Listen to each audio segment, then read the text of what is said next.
So after we made some terraces and pathways for people to walk around on the slope, the next question is, well, there's no topsoil here. It's been like mostly bare soil and erosive. So how are we going to make any type of environment where plants and fruit trees can potentially grow?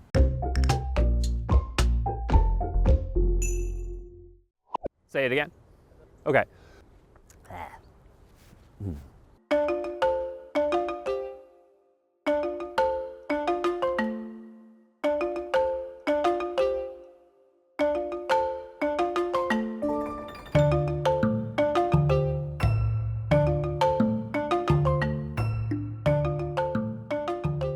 In the densely built urban environment like here in Washington, D.C., it can sometimes be really hard to find a spot to create a new food forest.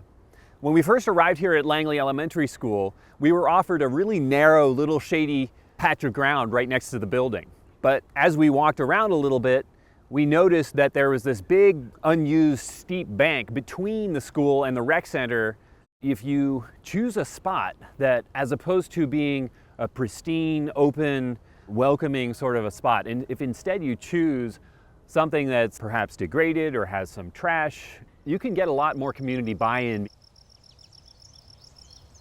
So in starting to work on this site, the first step was to terrace it so that people could actually walk around on what was a very steep slope. The client, the funder for this site, is actually the Urban Forestry Department of DC, and they have all these logs that they generate while taking care of and removing dead trees around DC. And so we were able to reuse the logs that they were removing to do the terracing and make the site accessible. And we decided not to treat them with preservatives because we're growing edible plants around here and we didn't want any toxic chemicals leaching into the food. So these are untreated logs, but they have done an excellent job for the last 5 or 6 years of holding the shape of the site in place while we wait for the plants to grow in and hold the site in the long run. Crazy thing happened while we were working on terracing this slope. This huge old mulberry tree, a fruitless mulberry tree, fell down right in our construction area. And we ended up cutting it up and using some of the logs from it right almost where they lay on the ground to make the terraces that we were already working on. So we're grateful to this old mulberry tree.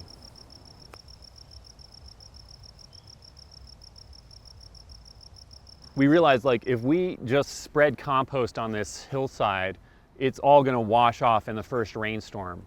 So what we actually did was we dug trenches through the middle of all these beds, like about 1.5 feet deep, just a couple inches wide, and filled that with compost so that the compost could actually sit on the hill. So we did that throughout the site as a way of improving the soil, and then we planted the trees either into or nearby those trenches of compost. We then also used biodegradable erosion control fabric. And what that does is it holds the slope while the plants start to grow in. So the ultimate goal and where we're getting toward now is using a lot of different native plants, like this is tick seed and mountain mint that I'm standing with here, the anise hyssop over here.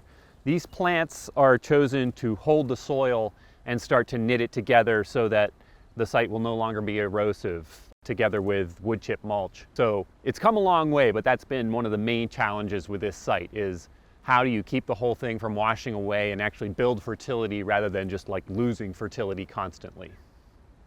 A lot of these plants also provide excellent habitat for insects that are beneficial in the garden, like insects that pollinate the fruit trees or predatory insects that eat some of the pests that might try to live here. And then in addition to that, a lot of them are useful directly to people, like the mountain mint and the anise hyssop are a couple of the plants that make excellent tea.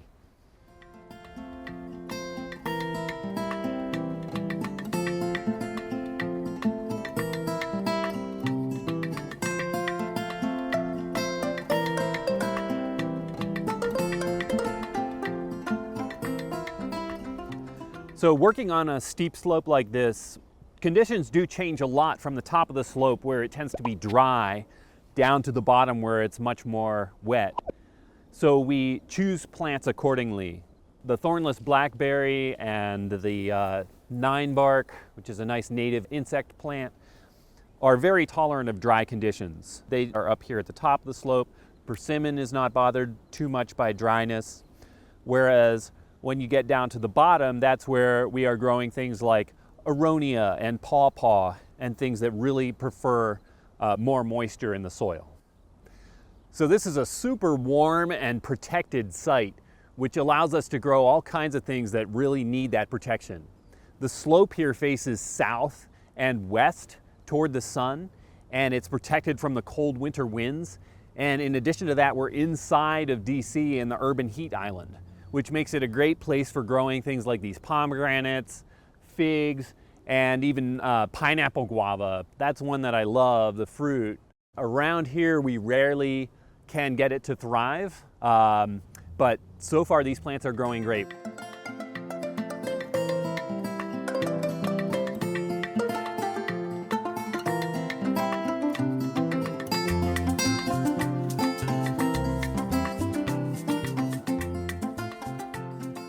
A really important consideration with food forests is maintenance. Despite what you'll hear some places on YouTube, food forests do require maintenance. It's important to establish before you even begin planting who's going to be taking care of it. It's not a good practice for a group to come in and create a food forest in a community and say, there you go, there's a food forest for you, you're welcome, and leave. Local community volunteers can contribute a lot to stewarding and taking care of a food forest, but it's really important that it's identified who is ultimately responsible to make sure that the maintenance is done as much as is needed and until it's done to keep that food forest thriving, especially through the early years.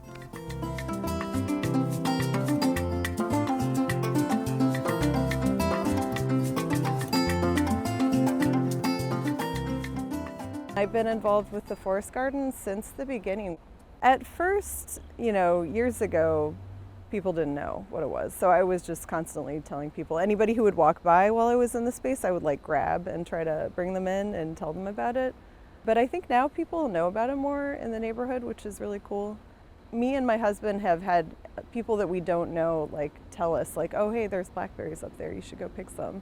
My kids have their favorite mulberry tree that they like to hit up in, I think it's May, June. Bringing people from the neighborhood, telling them about it, showing them a fig tree, showing them a pomegranate tree. It's stuff that people have never seen before and never knew what it was. The science teacher is bringing the kids out during the day to do observation, and they draw on their little field notebook and look for pollinators and look at plants in different times of the year. So it's been great. It's been really wonderful. Well, I can see already what I've been seeing with my students. When I get to be out with them at recess or we come for dismissal, I can see that they wonder about what is this. Some of them are showing me their preferences, like, AP, can I take this flower? I haven't seen this flower before, or what is this fruit? So exposition to new fruits, also to new skills, like maybe you want to be a gardener or you want to be a botanist. I'm trying to embed that in the organic conversations we have daily. I'm passionate about fruits and vegetables. I'm originally from Spain. I love eating them. Having fresh fruit, I think, is a gift. So I can't wait to learn, what is the landscape here, what can we grow here, and how can we, embed it in our curriculum and use it in the class as, taking the classroom outdoors.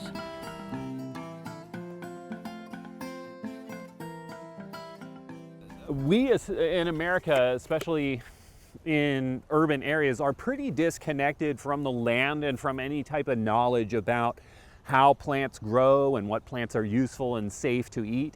So re-educating and re-engaging people about this is a lot of work, but it is also a lot of fun.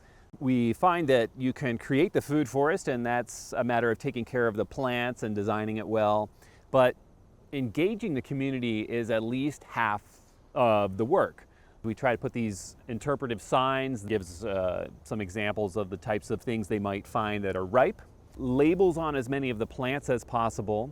We have brochures that people can take that give them more information about what the different crops are and what they can do with them. We also hold workshops and events and cooking demonstrations and things like that, just to get people in the habit of going to the food forest and using it. And we do see a lot of progress in this direction. When we come to this site, we usually encounter neighbors who are harvesting thornless blackberries or horseradish or strawberries, aronia berries, some of the things that are starting to grow here, and the neighbors are starting to know that they're here and to use them and enjoy them.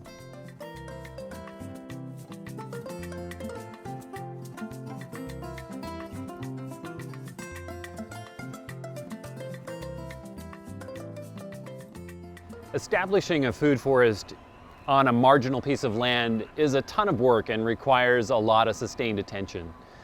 We worked on this site for a year before we even began to plant the first plants.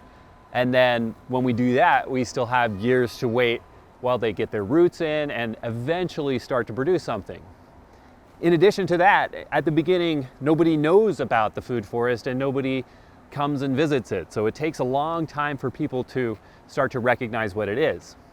But at this point, now that we're 4 or 5 years into the project and the garden is starting to produce serious amounts of produce and people start to know that it's here, we're super excited to see it start to serve the purpose that it was intended for, restoring a thriving forest in this little patch of DC, feeding people with delicious fresh food, helping educate the students here at Langley Elementary School about environmental sciences and water quality and insects and other cool things that they can observe here.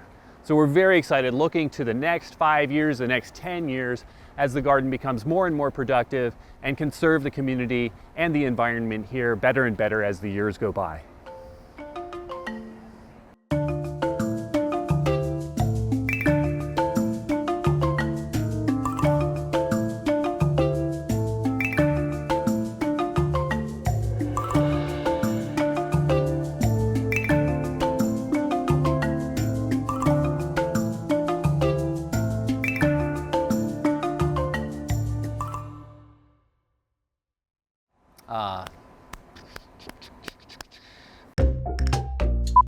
I guess that was okay. Let's see. And then I was going to say,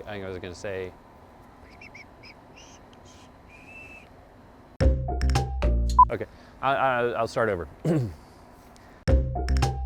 So much footage.